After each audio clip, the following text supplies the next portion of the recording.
What's cracking, yo? Welcome back to Boo TV. Appreciate you for stopping in. Like, comment, subscribe, hit the bell, stay notified, and let's get into the topic for today. The Los Angeles Lakers just took a commanding 3-1 lead over the Memphis Grizzlies at home at the Crypto Arena, and one major reason for the victory by the Los Angeles Lakers is none other than LeBron James. In year 20, LeBron James played 45 minutes, right? Had 22 points, 20 big rebounds, including 5 offensive, 7 assists, 2 blocks with only 1 turnover. Shot 8 for 18 from the field, admirable. 1 for 7 from three-point land to account for most of those misses. However, a absolutely Herculean effort, honestly, on both ends of the floor by LeBron James. And the dude was gassed. It wasn't in overtime. He was gassed. But he gave every ounce that he had in him, including, he only hit 8 buckets, but 2 of those were the shot to force overtime and another really, really big shot in overtime to put pretty good separation between the Lakers and the Memphis Grizzlies. You know what shot I'm talking about, the one where he was like King Konging out here, rah, screaming in the crowd. That was a big and one bucket that he made there. Hats off to LeBron James. The first 2020 game by a Los Angeles Laker since Shaquille O'Neal did it in 2004. That is no laughing matter. Old man LeBron still out here rewriting the record books as he continues to play. Austin Reeves was solid, as he has been for the most part for quite some time now. D'Angelo Russell struggled early in the game, but he hit 3 huge three-pointers in the fourth quarter, 3 in a row basically, that really gave the Lakers life when it looked like the Memphis Grizzlies were starting to pull away and the Lakers were stagnating and starting to slip away. But D'Lo showed up and hit some major buckets. Anthony Davis, the same old bum that we're used to seeing. You're not going to get me to come off that. 12 points, 11 rebounds, 4 blocks, 2 steals, 2 assists. I'm sorry, that's not good enough from Anthony Davis.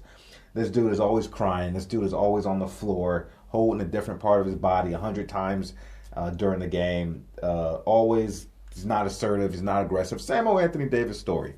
One reason I said I'm done after my last Anthony Davis video, so I'm not making Anthony Davis videos no more because I'm just starting to sound like a pull string doll because it's the same old story with this guy. Inconsistent. Don't like Anthony Davis at all. And it's not about bias. It's about what he does. Like I'm done. You can't give this guy excuses anymore. You can't keep attaching the word potential to Anthony Davis. At some point, he is who he is, right? How much evidence do you need? Just saying. The Memphis Grizzlies certainly had their chances in this ball game. And in fact, I thought they were going to win it before D'Lo started hitting those those big threes. And there's still significant time left, but given the tempo and the way the momentum was swinging, I was like, "Oh, this might be it."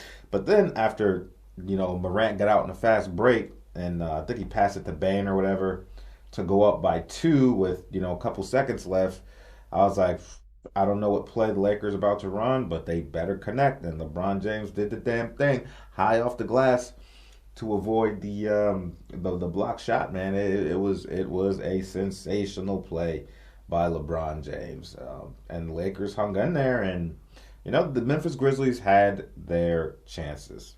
They most certainly did. But it's about the will to win. How much will power do you have to win? I mean, there were opportunities there where John Morant was on fast breaks, even in some deciding-ish moments of the game, and he's constantly just trying to jump over people and colliding with them and getting called for a charge. It's like, dude, yeah, it's more or less a 2-on-1. Why don't you just get the defender to commit and then dump the ball off? Kind of like you did with the one play before LeBron James forced overtime. You need to do that more, and you got to know your personnel. You're not going to get some players. You're just not going to get the call against, man. either because they're too smart and they're going to draw the offensive foul, or because, a little bit of home cooking or player cooking involved with that. Favorable calls at times. And if your coach ain't got the challenge, then you're stuck. Another one with that. Memphis Grizzlies coach, you know what? I have never been a fan of coaches burning their challenges in the first, second, and third quarter when there's still a lot of basketball to be played. I have never, ever, ever understood that. Ever.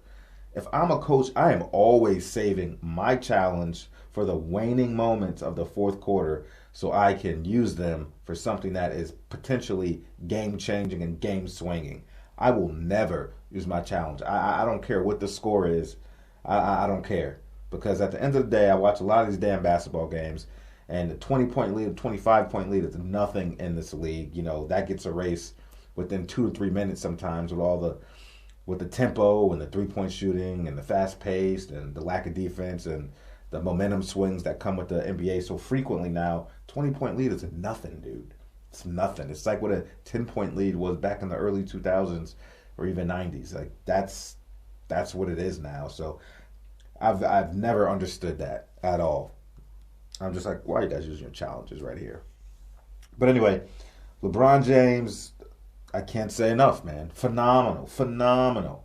And I was watching the game, and I'm just like, all right, LeBron's, because I was working at the same time, so I was like checking on my computer, checking the score, watching, halfway paying attention at times, taking breaks, and until they mentioned how many rebounds he had, and I think in the fourth quarter I was like, damn, he been crashing the boards hard. I didn't really realize it at the time, but I was just like, LeBron's just kind of going through the motions, managing. He's shooting a lot of jumpers, clanking them, but he was driving to the basket. I think LeBron felt like he was getting fouled a lot and he wasn't getting the calls. I don't know if he did or didn't get fouled.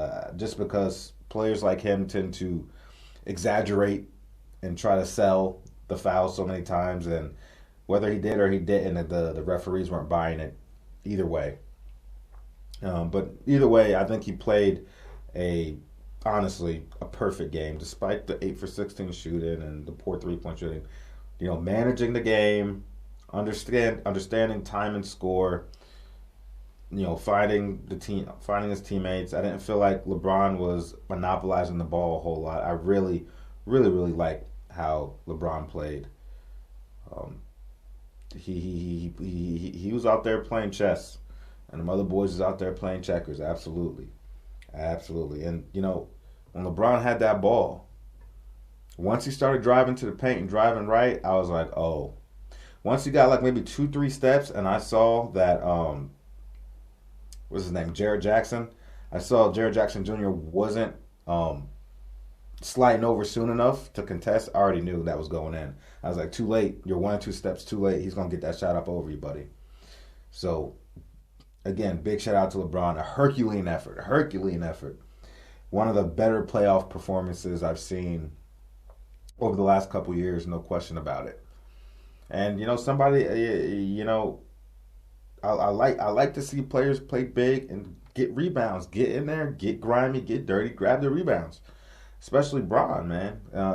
Any given time with all the small ball and stuff going on, he at times is often the largest person on the court. Not so much with the Grizzlies, considering how many minutes Jackson plays, and Brooks ain't quite LeBron's size, but he's no slouch either. But, LeBron did what he had to do. 20 rebounds, that should have been Anthony Davis grabbing 20 rebounds, but it wasn't. It was LeBron James being active on the boards and being aggressive. Come on. Hats off to LeBron.